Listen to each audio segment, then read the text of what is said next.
At the time of this recording, my company has generated over $47 million of growth for home service businesses. On average, our clients see an annual growth of 20% year over year. However, there are 10 things holding back their growth that usually stagnates them. And in this video, I'm gonna break down all 10 so that way you can get skyrocketing growth in your business as well. Tip number 1, if you don't know your return on ad spend, you're flying blind. When I started as director of business development at a $3 million home service business, we were spending $5,000 per month on Google ads. And when I got on the phone with our digital marketing company, I said, okay, great, we're spending money on ads. Who are these leads that you speak of? Who are these conversions? And they said, well, it's in your CRM, you got to figure it out. That was the first red flag that I had with digital marketing companies, was that they didn't know my return on ad spend numbers and I didn't know my return on ad spend numbers. So how could I know what was working and what wasn't working? You see, companies that stagnate growth, they don't know where to actually put money to grow their business because they don't know their return on ad spend numbers. So what they should be doing is, if you're spending money on Google ads, Yelp, Angie, Facebook, whatever it is, you want to drive traffic to a landing page. On that landing page, you want to have a custom tracking phone number and a custom tracking form. Those two things are going to be leads directly from that campaign. So what you want to do is, anytime a call happens or a form happens, you want it to go into a spreadsheet, and now you can audit that every single month to get your true return on ad spend data. Tracking your return on ad spend is good. However, tip number 2 is the reason why return on ad spend is low. Tip number 2, most companies operate on wishful thinking and just pray that their estimates were close. We had just started working with this electrical contractor, and they were spending money on ads, and he felt stuck because he didn't know what his return on ad spend information was. So we put all this stuff in place. We started generating his return on ad spend number, and that illuminated the big problem in his business, was that he was getting a bunch of opportunities, but he wasn't converting them into actual sales. So he was spending $4,000 a month. He generated $50,000 in closed revenue, so over 10x return, which is great. But he generated $127,000 in potential revenue that he wasn't closing. He was closing less than 50% of his revenue that could potentially have generated 20x, 30x of what he was actually spending on his ads. So we went in and built an estimate follow-up sequence for his company. Anytime an estimate went out, we set up a 21-day nurture sequence that would follow up on his estimates. This was calls, texts, and emails that will go out to the customer to help them close more deals. You see, just because you have your return on ad spend data and it might be low, now you need to figure out, is it the lead quality or is it that I'm not closing these estimates for some reason? So once you know your closing rate, just like that electrical contractor, now you have to fix it with an estimate nurture sequence. That leads us to tip number 3. You're just giving out estimates with no strategy. We were working with this HVAC contractor. They were closing around 46%, which is pretty good. Usually you want to get 40 to 60%. However, we knew that there was area of opportunity for them because they were generating a ton of estimates and they weren't closing them at the level that we knew that they could get to. So what we did was we built a 21-day nurture sequence, and anytime an estimate went out, we did text, emails, phone calls, and it ended up over 12 months, they went from 46% close rate to 58% close rate. Inside of that 21-day nurture sequence, we were sharing things like customer testimonials, frequently asked questions, educating the customer on certain things, and then asking the customer, hey, were you able to solve this problem yet in your home? Through that process, they increased their conversion rate by 12%, which then grew their business. They actually doubled their revenue in 12 months. You should aim to close 40 to 60% of your estimates. However, most people don't have enough estimates, which is holding them back from growth, which leads us right to tip number 4. Tip number 4, you're not doing enough estimates because all you're doing is running service and repair calls. Another HVAC company that we work with had a huge issue with estimate count. They were just paying for leads and going out and doing service calls and repair calls, but they weren't upselling the big ticket items on top. So what we did was we built out 4 things. First, we built out a technician incentive program.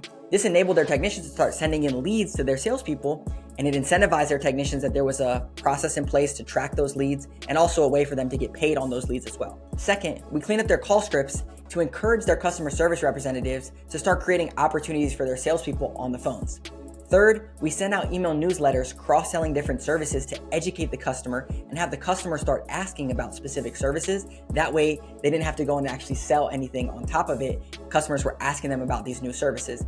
And then the fourth thing was, we gave the opens from that email to their salesperson and said, hey, these people are clearly interested in this offer or this specific service. Call these people, don't be creepy, but start a conversation with them and see if you can set up an estimate. This company saw an increase over 12 months of 52% in their estimate count. They literally went from 230 estimates to around 500 estimates just by implementing these 4 things. So once you know this number, now you need to focus on that first problem, which is you're just getting service and repair calls. You need to get more of them because you can generate more estimates, which leads us right to tip number 5. Tip number 5, you're just ghosting your revenue. You see, most companies have a problem contacting their leads. They call them one time and get a voicemail.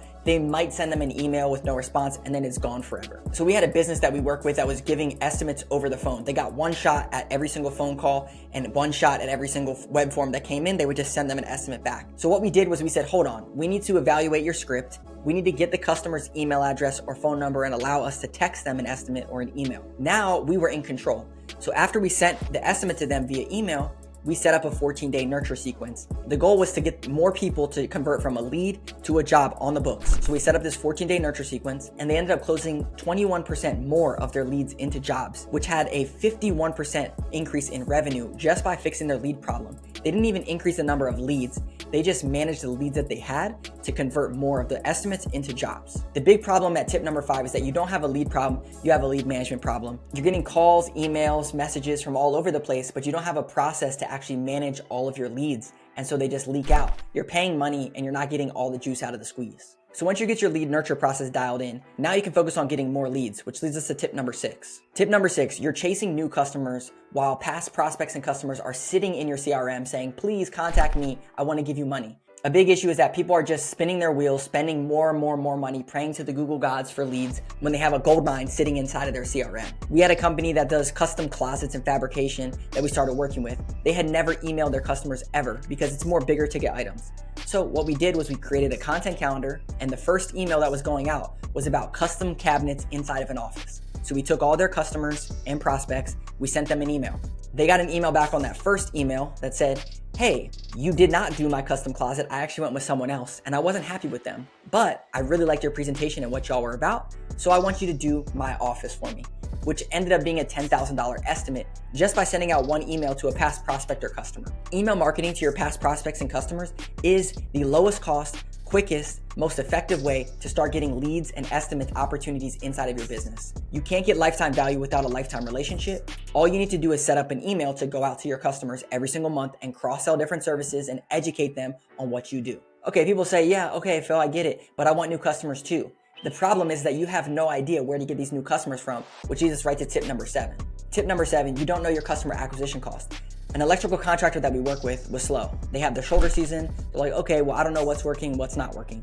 That's the problem. If you don't know what's working, what's not working, you can't figure out where you should deploy your capital to get the most bang for your buck when it comes to your new customers, which is why you have to figure out your customer acquisition cost. So customer acquisition cost is basically take all the marketing dollars that you spend, divide it by the number of new customers that are coming in to your company, and now you have your customer acquisition cost. To get this even more granular, you could say, I spent $2,000 on Google Ads, which generated 10 new customers, which means that my customer acquisition cost is $200. Very simple way to know, okay, if I get a new customer for $200, I'm gonna spend more money on Google Ads because it all makes sense for my business. A big part of this is when you're slow or you feel like you don't know what's working, it's a very easy way to zoom out and make a smart decision about, I'm gonna spend this money over here because of this. Not just a gut feeling anymore. It's actually using your data to help you grow. Okay, Phil, but $200, that sounds like a lot of money. Okay, I get it. Here's tip number 8. Don't pay Google, pay B2B partners. If you're willing to pay the Google gods for customers, leads, impressions, clicks, you should be paying referral partners and affiliate partners to send you deals. An air duct cleaning that we work with scaled to $3 million in revenue, all by paying B2B partners to send them leads. Instead of paying Google, they would pay their referral partners, and they would pay them 20% of whatever that job is. $500 job, $100 goes to the referral partner, and this scaled them to $3 million. If you're willing to spend money on Google to try to get customers, clicks, impressions, leads, then you should take that same money and be paying referrals. 1, you don't pay until you get a lead from them. So you don't actually have to pay money like on Google and then hopefully you get some leads. You're just paying them and they're sending you leads. 2, they're much warmer leads. It's someone else saying, hey, you should contact this company to do this service for you. Opposed to Google, they're just saying, let me fill out a form and see if they might get back to me and how much it's gonna cost. Okay, so now you have leads coming in like crazy. If you execute that plan, you have leads coming in like crazy. But now the real problem illuminates itself, and that is tip number 9. Tip number 9, if you're the only salesperson, your business dies when you go on vacation or you get busy. This is probably the number one thing that holds a lot of these companies back, especially 1 to 3 million, is that their business owner is the main salesperson or the number one salesperson for the company. So what happens is you start getting very busy, or God forbid you want to go on vacation, and then you can't grow your business because you're stuck. You are the salesperson that keeps the engine going. So what we see at this point is that you need to hire another salesperson or build some other team members up so that way they can sell instead of you. This will give you the bandwidth to go out and get more leads. People think, oh, I need more leads before I hire someone else. If you do the things that I mentioned before, you're going to get a bunch of leads that are coming in. And on top of that, you can even hire someone to go and do this whole B2B game plan that I just told you about. The other thing is when you have another salesperson or someone else in sales, you can hold them accountable to their close rate, to their average ticket, to the number of leads that they generate, to the B2B partnerships that they're coming up with. All of these things start to get off of your plate and onto someone else's plate, and you start actually running a business, not just running a sales team and trying to get things done on a day-to-day basis. And trust me, I get it. I run a business as well. When you're trying to hire people, pay people, and run sales and do all this stuff, it can be very scary because you need the leads to come in to make sure that you can feed this person. But there's another flip side to this, which is when you have another person, now you can hold them accountable, and it's who, not how, is the question that you start asking. All right, so once you solve this problem, you're officially a self-growing company. You have leads coming in, you have quotes going out, you have salespeople doing stuff, but there's one big problem that will always exist for however long you grow.